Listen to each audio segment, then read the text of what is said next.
വെള്ളിയാനിമലയിൽ ഉരുൾപൊട്ടൽ ചിത്രീകരിക്കുന്നതിനിടെ മരണമടഞ്ഞ Manorama photographer Victor ജോർജിന്റെ 25ാമത് ചരമവാർഷികവും അനുസ്മരണ സമ്മേളനവും സംഘടിപ്പിച്ചു. കാണക്കാരി പൗരാവലിയുടെ നേതൃത്വത്തിൽ കാണക്കാരി ക്ഷീര വ്യവസായ സഹകരണ സംഘം ഹാളിലായിരുന്നു പരിപാടി. മന്ത്രി മോൻസ് ജോസഫ് അനുസ്മരണ സമ്മേളനത്തിന്റെ ഉദ്ഘാടനം നിർവഹിച്ചു. ക്യാമറ കണ്ണുകളിലൂടെ ലോകത്തെ വിസ്മയിപ്പിച്ച വിക്ടർ ജോർജ് അതുല്യ പ്രതിഭയായിരുന്നുവെന്ന് മന്ത്രി മോൻസ് ജോസഫ് അനുസ്മരിച്ചു. നമ്മുടെ എല്ലാം പ്രിയപ്പെട്ട സുഹൃത്ത്,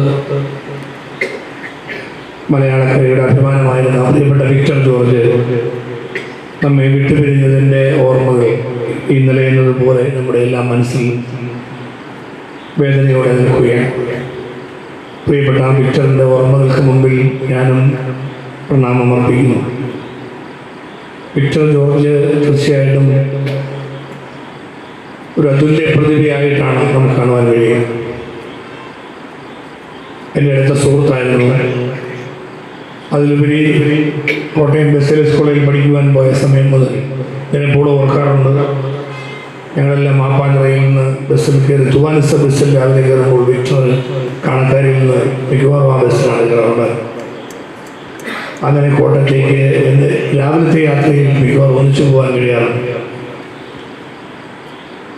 അതുപോലെ ഉണ്ടായ ഒരു അടുപ്പം പിന്നീട് രാഷ്ട്രീയ രംഗത്ത് സജീവമായപ്പോൾ വിക്ടറുമായി ഒരു ആത്മബന്ധമായി വളർന്നു വന്നതും ഞാൻ ഓർക്കുകയാണ്. എപ്പോഴും ആക്റ്റീവായി കർമ്മനിരതമായി പ്രവർത്തിക്കുന്ന രീതിയാണ് വിക്ടറുണ്ടായിരുന്നത്.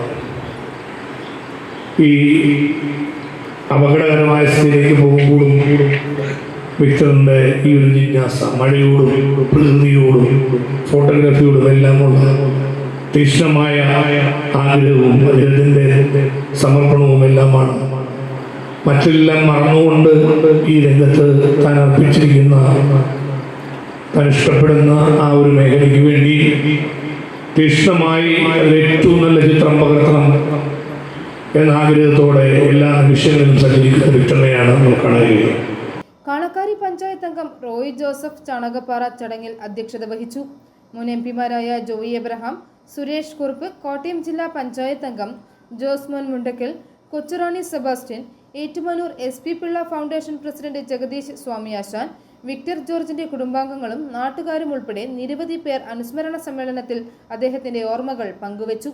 i4 news, Ettumanoor.